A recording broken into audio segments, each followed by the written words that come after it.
are. Obviously, everything with George Floyd and just the climate of our country. I didn't want to put out a podcast that was fake. Yeah. But I also did. If I did, it would have been all doom and gloom because that's how I'm feeling. I'm feeling frustrated. I'm feeling anxious. I'm feeling,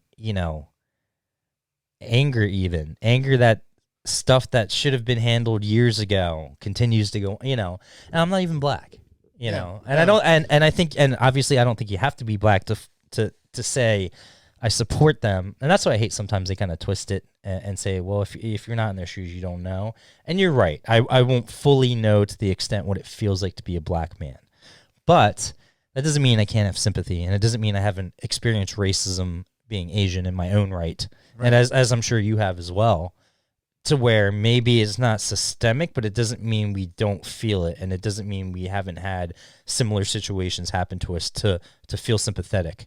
That it happens to them all the time, totally. And even to a more extreme. Yeah, I mean, I think it's baked into society. It's an underlying disease, and much like the coronavirus, and it's one of those things that we're all finally addressing, and it's going to take a lot of work. A lot of work. It's a lot of work, and if you look at history over the course of centuries, the United States is really an experiment relative to bringing together a bunch of different people that don't look alike at all.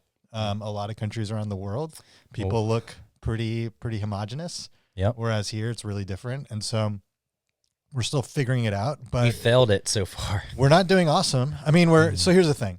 We're coexisting in a sense that, like, I came to your neighborhood just now and I saw people of all backgrounds. It's very diverse here. Kids riding black kids riding their bike, white kids riding their bike, whatever. And so that's kind of cool. That being said, we have a long ways to go. I think that it's been completely hidden and masked in a really disgusting way, especially when there's literally laws that are racist that are meant to prop up certain groups and keep down certain groups. Yep. And so, there's this a litany of issues that black people have to deal with that I don't have to deal with, being an Indian guy. But there's a litany of issues that I have to deal with that white people don't have to deal with, and vice or versa. even some black people, and even some black people. And then there's underlying socioeconomic issues, and it just goes on and on. But the bottom line is that I think we're finally talking in a way that allows people to be, in your word, you use the word sympathetic and really listen. Yeah. And that's super important.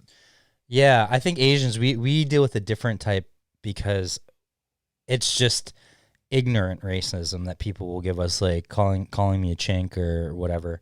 So for people that don't know me, I'm Indian, and my family emigrated to the United States. That's funny. I was always afraid to ask you because I thought you were Indian because I thought I knew that, but then I didn't want to be like, oh, you're Indian, and then you get offended. He's like, I'm not Indian, dude. I'm whatever, and I'm like, well, oh, I'm kind of like ambiguous too, but I get a bunch of things. But bottom line, I'm Indian, and my dad's side of the family emigrated to the States when it was in the 60s, which honestly we benefited from the Civil Rights Act. What was that, 1966 or 67 or no, it's 65.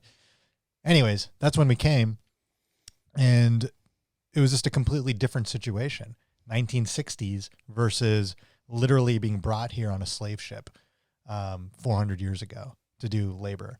And Asians in particular, especially East Asians, I'm no like expert on this, but you guys weren't taken over by major empires the same way that Africa and India. We definitely don't feel the same racism that black people do. I think it's pretty evident that I told the story where I've been pulled over and it's been clear that I was smoking weed because the joint was still on the floor.